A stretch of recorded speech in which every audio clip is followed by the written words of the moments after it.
Is YOLO still a thing? Test, test, 1, 2. YOLO? YOLO. You know what's funny? I took my shit out of my pockets too. I was like, It feels weird. I feel thick. I feel thick. I feel thick.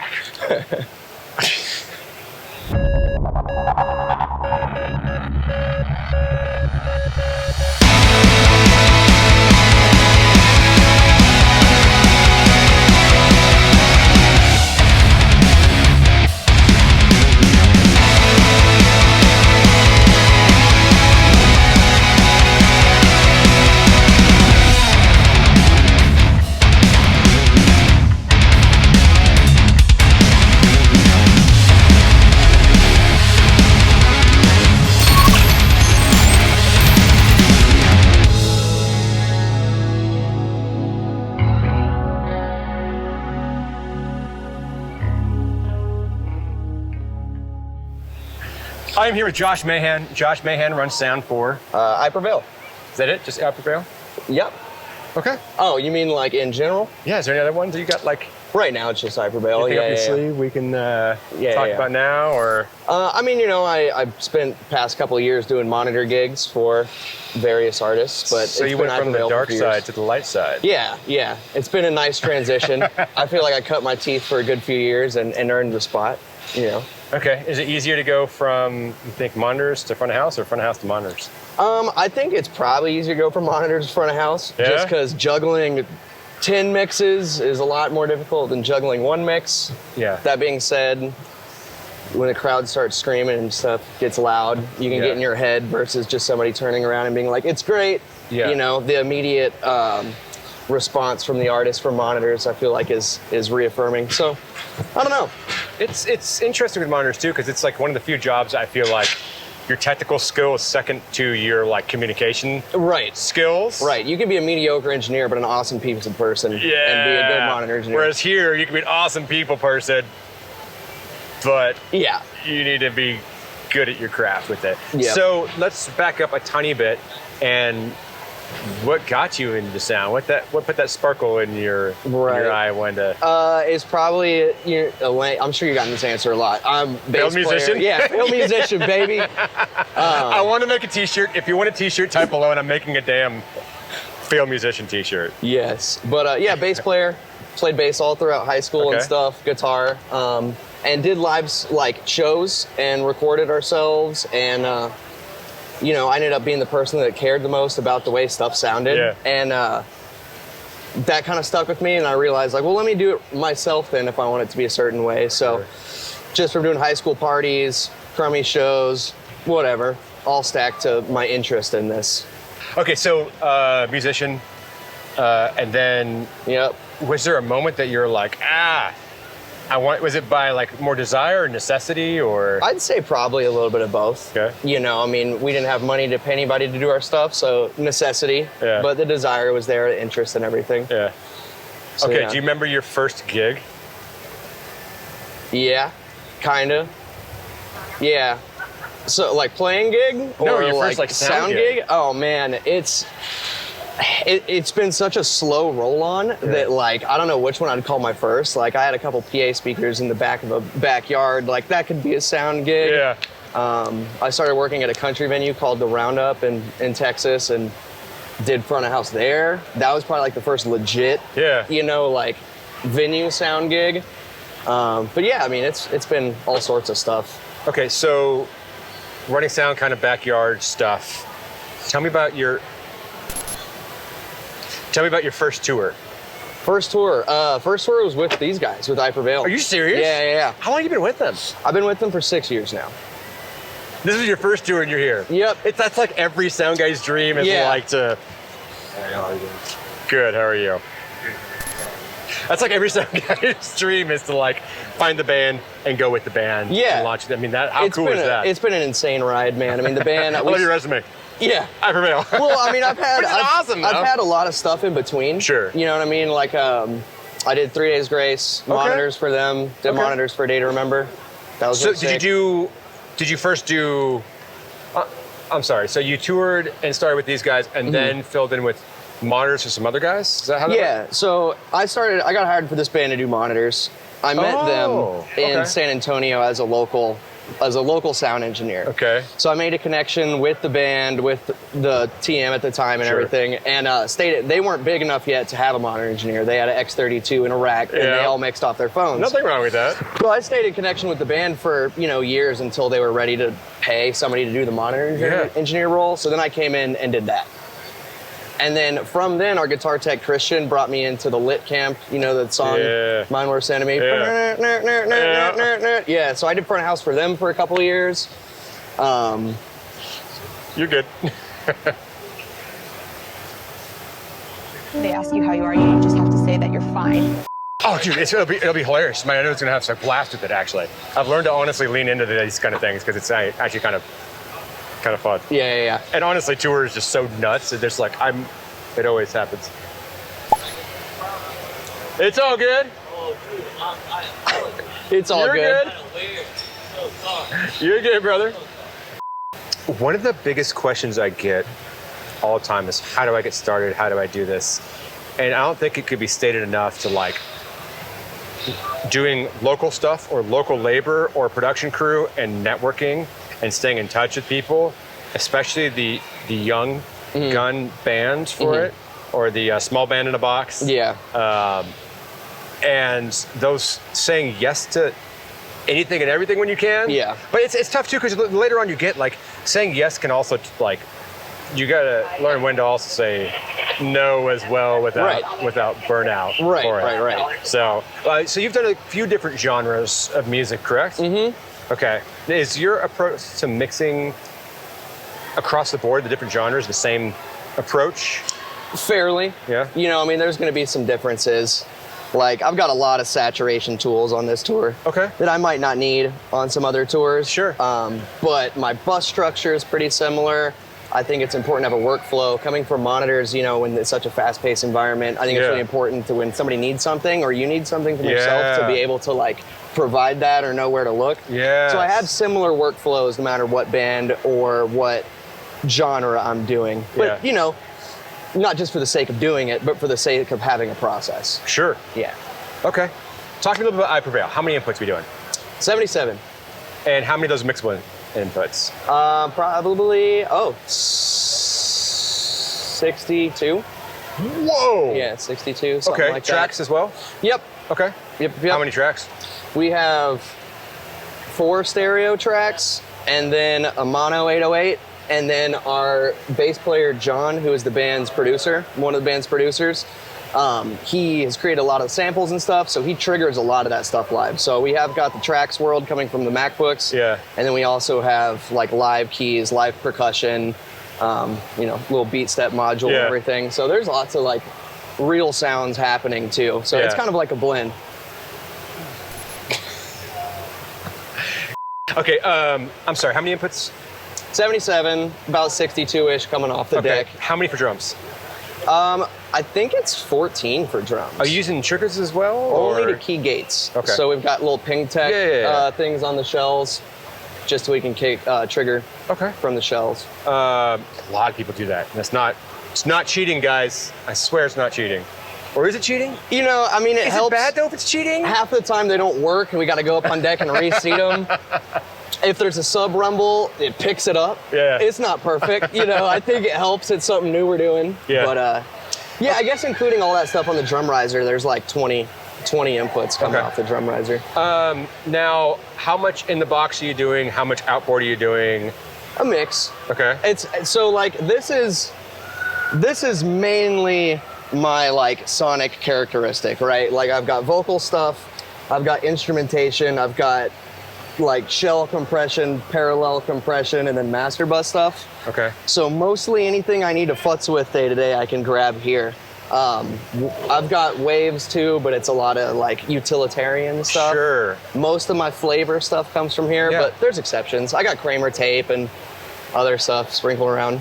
What kind of advice would you give to people who are just getting into plugins? Because my God, there's a lot of plugins in there. Right. And as a young engineer, I really dived deep into them, wanted to try every single one, but then I did way too much, and I was okay, get to the basics of it. But it was a lot of time of it's a little overwhelming. What's your advice to the plugin world? So I would say, like, if you get a Waves rack, get a Waves server, whatever your option is, it opens up this entire world, ecosystem of whatever you can do.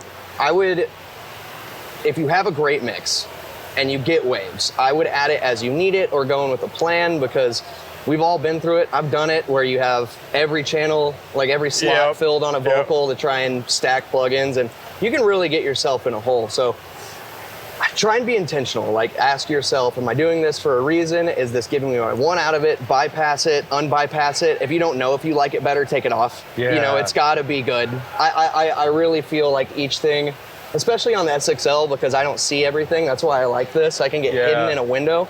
I'll open up a rack and I'll have a plugin that I dumped in one day in a bad room and I'll forget about it. So just going in with intention. Yeah. Managing what your expectations are. Yeah. And, you know, just because it looks colorful doesn't mean it sounds better.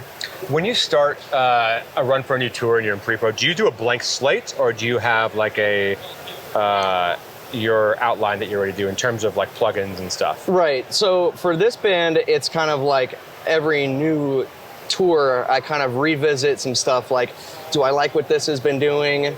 Do I want to approach something else different? And on the editor, I'll readjust my bus structure, whatever. So this is kind of like an ever-evolving thing. Sure. If I get another gig, I'm picking out a couple outboard pieces, I'm picking my bus structure, I'm doing maybe a couple plugins because I know I'm going to gravitate towards them, but I'm going to have as much of that not on to start as possible. Yeah. So that, you know, the sources are good. I'm not just fixing stuff for the sake of fixing it. Do you ever just kind of back off and reset everything just to kind of see where you're at with everything? Totally, dude. Whenever we get more time than normal on days, I will blank the console and just rip like ins to outs straight to the PA and make sure that I know what my inputs are actually doing and that I agree with the decisions I'm making on my like complicated file. But I revisit blank shows all the time. I remember like there was a time where I got way into the weeds with stuff, and I'm focusing on things on like at the end of the day, most people don't care about it, and I hate to say this, but 99% of the people here are probably not going to notice what I'm doing, but they will notice when it's gone.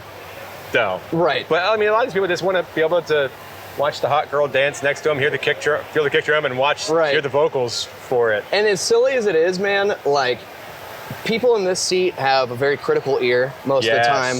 And if I'm having a good show, the crowd will have a better show. Like, you know, if I think, like, this sounds frustratingly bad, and that's where my head's at for the set, like, maybe I miss a vocal ride, or like the kick gets away from me because I'm thinking about why the guitars are the only thing I can hear right now. You know what I mean? So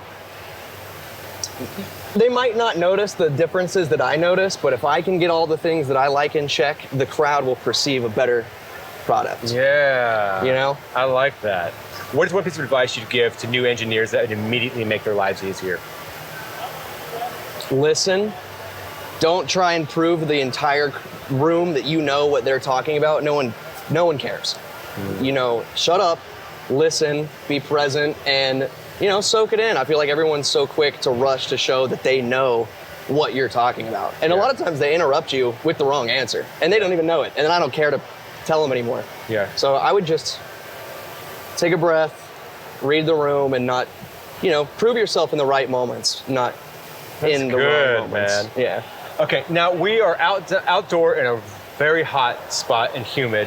Talk to me a little bit about the differences between indoor and outdoor, and temperature and wind, and how much does that play effect into how it's going to sound for people? Right. Because I mean, I've heard it, and I see these keyboard warriors all the time. Like, it sounds like crap, or this PA sounds like it's ducking out. It's like, the reality is, big gust of wind, something. Yes. Yeah, so luckily we have L-Acoustics K1 on this run, so it throws a lot harder and further than most other boxes. It's a big outdoor festival rig. But the wind will take it sometimes. That's one thing. Humidity is a big play. You know, when you get bodies in there and everyone's breathing, like inside, all of a sudden it sounds completely different.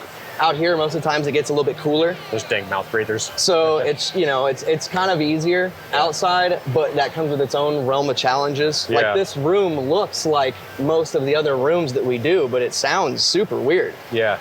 I don't know why. The roof is interesting. Maybe the seating rolls up at a certain angle, but every amphitheater sounds drastically different, even though that they should be probably you'd think's the same. Yeah. So I don't know. Honestly, we've got a great system tech, Denny Miller. Yeah. He makes the rig super consistent every day, so it kind of gets rid of most of those variables. Yeah, trim height is a thing. How much we can fly day to day based on weight. Yeah. So. Talk to me a little bit about your soundcheck process. Are you a pink noise? Are you just a song? Or just let the SE do it? What do you do? Or virtual soundcheck?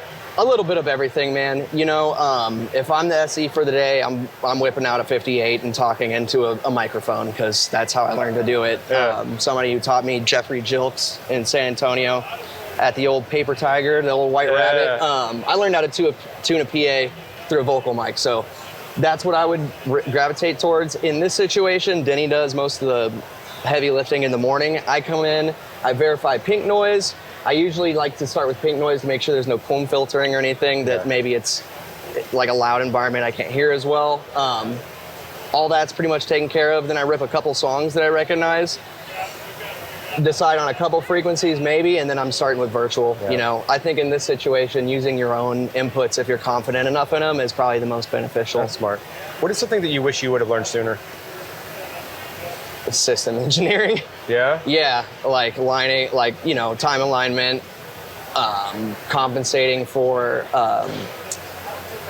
you know, bass build up in one spot but not another. And then there's just so many things to take into consideration because you can be at front of house and be like, oh, it's a little bassy, start hacking away. But then you do the walk and it's like, we got to kind of decide on an average that's best for everybody. Yeah, man, I just think that if I would have gotten a little bit more in depth with system engineering in the beginning, because I care. There's some people that don't care. They just want to come up here and mix, and that's fun. I love being able to do that. Yeah. But I think being able to communicate with your systems engineer about what you want out of a PA is super beneficial, and knowing the terminology helps. What is a common mistake you see new engineers making? Too many waves plugins. Yeah. You know, overcooking. Instead of just like listening, I mean, I feel like hypocritical saying this, but just simple it down, you know? Yeah. I think that if you're focusing too much on what you think that you're putting as your signature on the mix, like, oh, this is my mix because I do X, Y, and Z, like you're kind of losing the true source of the music. So probably just honestly listening before grabbing. Yeah. You know, that'd probably be a good advice. You've mixed a lot of shows. Yep. Can you remember the last mix you did that made you emotional in a good way? Emotional in a good way? Yeah. Oh, man. I mean, mixes on this tour have been awesome, man. Yeah? Do you have a favorite song in this tour that just like... Yeah.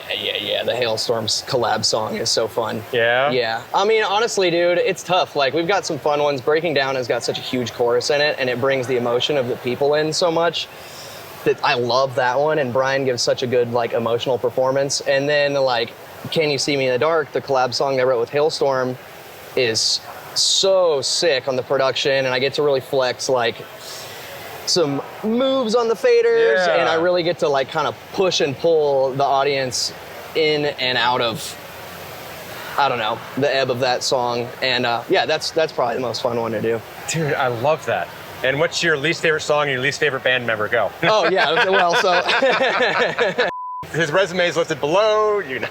So tour can be busy. There's a lot of stuff always going on. You're always going from one place to another, and you're always surrounded by people, if not noise.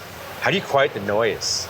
Quiet the noise? Yeah. Honestly, you just thrive in that? I thrive in it a bit, but I need my breaks. I find myself being a little bit more of like an antisocial person these days compared to maybe how I used to been. But things just get so crazy, we're moving so much all the time that it's just nice to step away. Yeah, and how do you do that? What do? You just take a walk? Do you go in your bunk and close it in your coffin? Sometimes the coffin thing is cool. I really like going on walks. We got a little scooter gang situation, so we'll like, you know, tear the town in some electric scooters. Yeah. That's honestly my favorite thing, is probably just like getting a gang of people doing really annoying stuff on a scooter and just going and seeing like what the city or whatever has to offer. Yeah. That's nice to step away. Food's cool too. I'm a big aquarium guy. Okay, did you go to the aquarium here? I did. Nice. Super sick.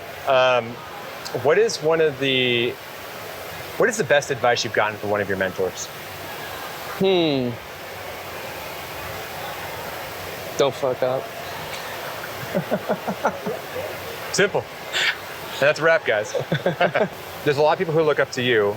Who do you look up to? Who are your mentors? Oh, man. You know, I'm lucky enough to call a lot of them peers. Yeah. You know what I mean? A lot of people you've interviewed. Yeah. The Nate Northways. Yeah. The, the Toby Francises. Yeah. You're probably gonna, that guy's insane. Nobby. The Tool guy, dude. Yeah. Have you guys heard of Tool Mix? Go listen to Nobby. Bob Strackle for Slipknot. Yes, I love Bob. So, a couple quick questions for you. In a room like this, your low end can get really away from you. How do you tighten up the low ends in a room like this? So I've got a couple different tools to do that. I like just deciding what the issue is.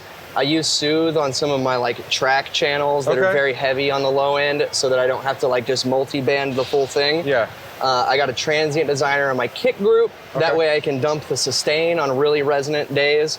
Got to make sure and put that back on outdoor festivals, otherwise your kick doesn't have any life to it. Sure. Pultec attenuation on bass. I like to dip that a little bit day to day, depending upon what the room's doing. And don't be afraid to notch a weird note if you hear one. I like that. I think tight low end is really hard to do in rooms like this, and it's definitely the signature of a pro mix for sure. Yeah. Talk to me a little bit about your capsules. What are you using? We're using B7s on the vocals. Okay. And drums, what are you using? We are using the Loughton snare mic for snare top. We got an M80 SH on snare bottom. Good old D6 91 on the kick, on a Kelly shoe, and the 91 is upside down to prevent snare bleed. So take that one to the bank. Take that to the bank. D4 on rack tom, D6s on floor toms. Okay. The SE 4400s or 440s or whatever it is for overs. Okay. Little SE8s for spot mics. Okay. Cabinets, are they direct or mic'd? So, we do a pretty interesting thing. We take a Fractal Axfex 3. Sure. And then we, through one of that set of outputs on that, we loop through the Mesa triple rectifier head. And then that goes through a cab. We used to mic the cab and blend them, with the Axfex tone and the Fractal tone. But recently we put a Torpedo IR loader and IR box or IR loader and load box in between the head and the cabs. Okay. And now we take a direct signal from the Mesa with an album IR on it. So the band's producer, Tyler Smith, gave us the, V30 Mesa album IR that they use in the studio. And so we're running that for the main guitar rhythm tone. I automate on the console. We go back to the Axe effects for some of the clean, really effects heavy stuff. But yeah, it's been really sick. Nice, man. Well, I know we gotta kind of wrap this up. If people want to follow you and follow your career, where can they follow you at? They don't care about me. Of course they do. They're watching this. I'm on Instagram. Okay. Joshua, JOSHOOHA. Okay. I post nerdy shit there. If you guys want to see it. So do I. Or come to an I Prevail show near you. Dude, thank you so much for your time. I appreciate you. Boom. Boom, baby. All right.